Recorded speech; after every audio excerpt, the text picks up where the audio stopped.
Yes. My cousin just got robbed. I had called you guys before. I'm sitting out here now, waiting on her to call me back because she can only call from her That computer. was my cousin Karen. We're first cousins 3 times. We have a lot in common. We're both Hellcats. Our saying, travel light and alone.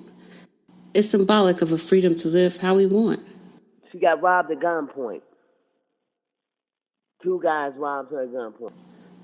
Being 14 years wiser, she was the first person I called after being robbed in front of my house at gunpoint. Without a phone and knowing I couldn't call 911 from Skype, I knew she'll understand the rush of emotions I felt at that very Okay, moment. pull it together. Pull it together.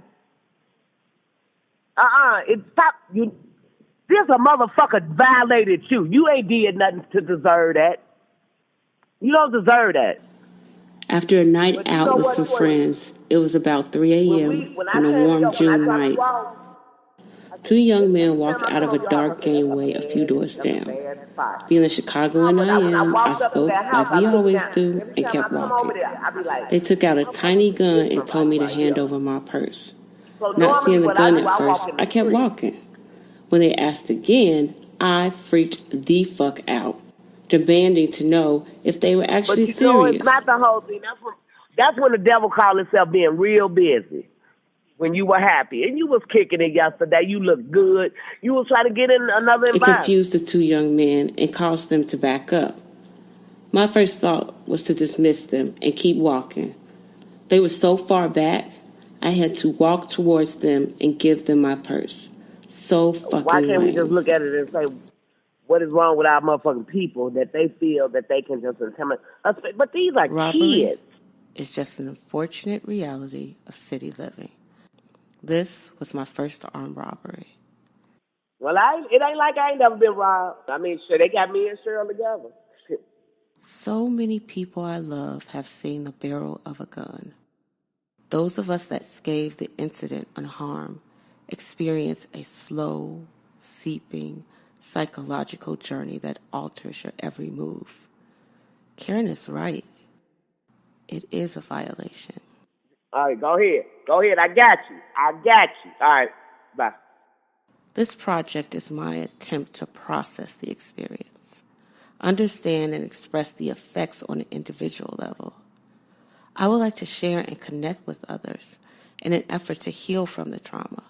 Hopefully, my story helps others and reaches the ones with their finger on the trigger.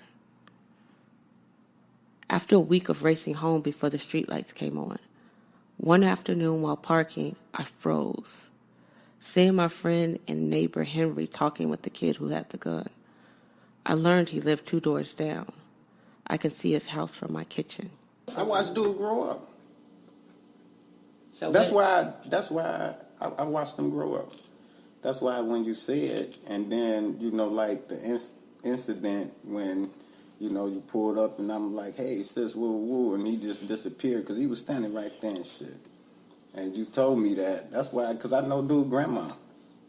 That's his grandma house. I know his grandma.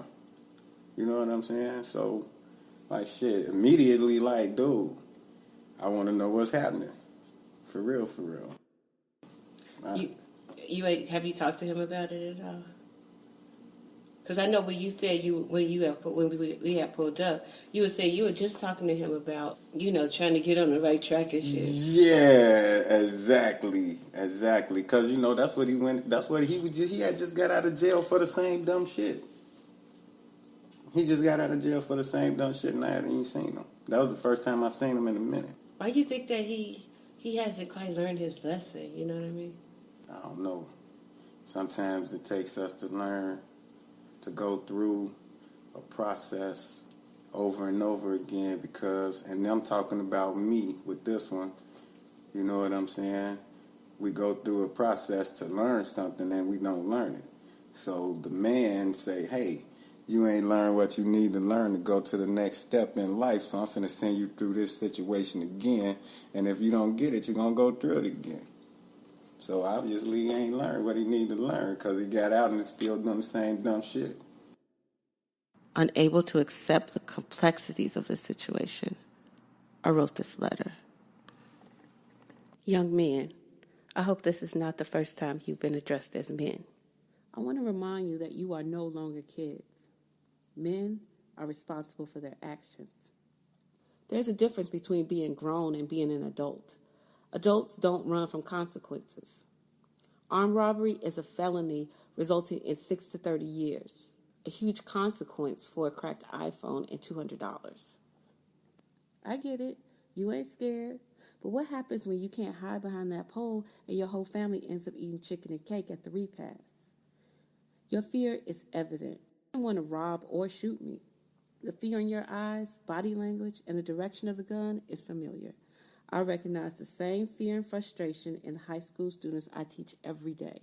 My compassion led to writing this letter, rather than to talk to the aggressive detective that would rather you become a felon than a high school graduate. The community that you decided to vandalize are the very people who are investing in you so you'll be able to ask rather than take. I talked to Detective Henley, who was assigned to my case.